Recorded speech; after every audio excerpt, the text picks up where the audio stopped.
Now, here's a story you probably won't hear about from either the national partisan left or right-wing media. The former head of the Louisiana Democratic Party was sentenced today after pleading guilty to wire fraud. Karen Carter Peterson was ordered to serve 22 months in a federal prison following an FBI investigation which found Peterson defrauded donors out of more than $140,000, money taken from her re-election campaign and from the state Democratic Party to feed a gambling addiction. Her guilty plea allowed her to dodge what could have been a maximum sentence of up to 20 years in a federal lockup. Peterson also served in the Louisiana state legislature for decades, first in the House of Representatives, later as a state senator. She's a prominent Democrat, not just in that state, but has allies within the party across the country. Stacey Abrams appeared in a campaign ad for her. Senator Cory Booker of New Jersey actually wrote to the judge asking for leniency for Peterson.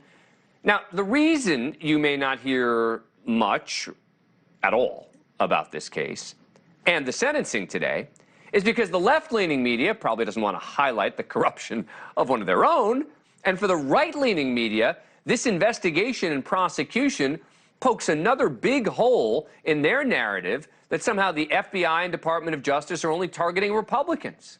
The story of a prominent Democrat brought down by the FBI and going to federal prison doesn't fit into the crusade against federal law enforcement agencies, which they claim have been politicized and weaponized against the GOP.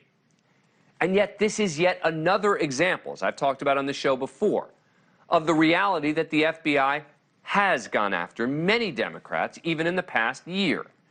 The judge had the option to sentence her to home confinement or probation, as the defense had argued for.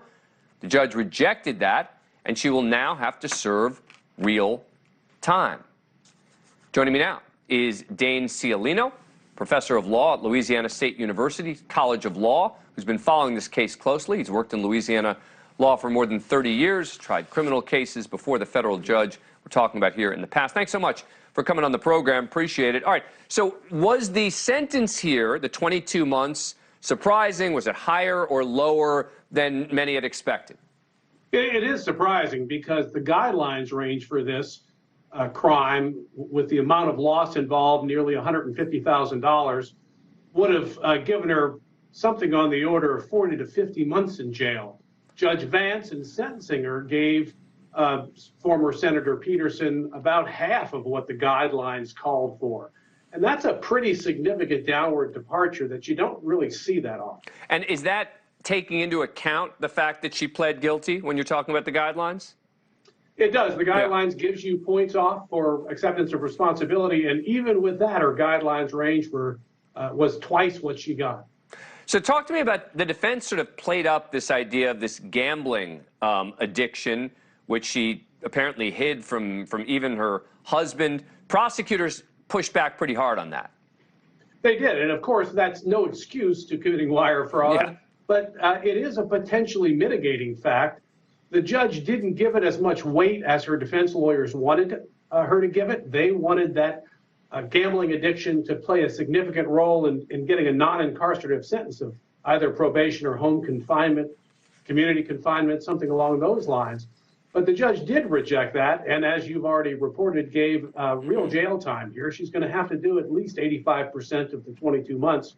So, but it very well could have played into this downward departure that, again, very unusual, but the judge was persuaded to give her half the guidelines. Let me read from the judge's ruling. The Peterson's decision to acknowledge her illness and willingness to accept responsibility for her crimes after learning of the well-advanced federal investigation, while commendable, do not offset her wrongdoing completely. It was imperative that the court acknowledge the severity of Peterson's betrayal of the public trust and exploitation of the awesome power she wielded as a candidate for public office and leader of a major political party to seek personal pecuniary gain. Was she literally just siphoning money out of, the fundraising machines and just literally going and gambling with it? She was, and this was not a complicated case. This was a simple case of theft and fraud. What was different about this case was that she was a highly influential and long-standing member of a political family that has been in government for a long time in the New Orleans area. Thank you for watching. Go to newsnationnow.com to find NewsNation on your cable provider. And don't forget to click the red subscribe button below to get more of NewsNation's fact-driven, unbiased coverage.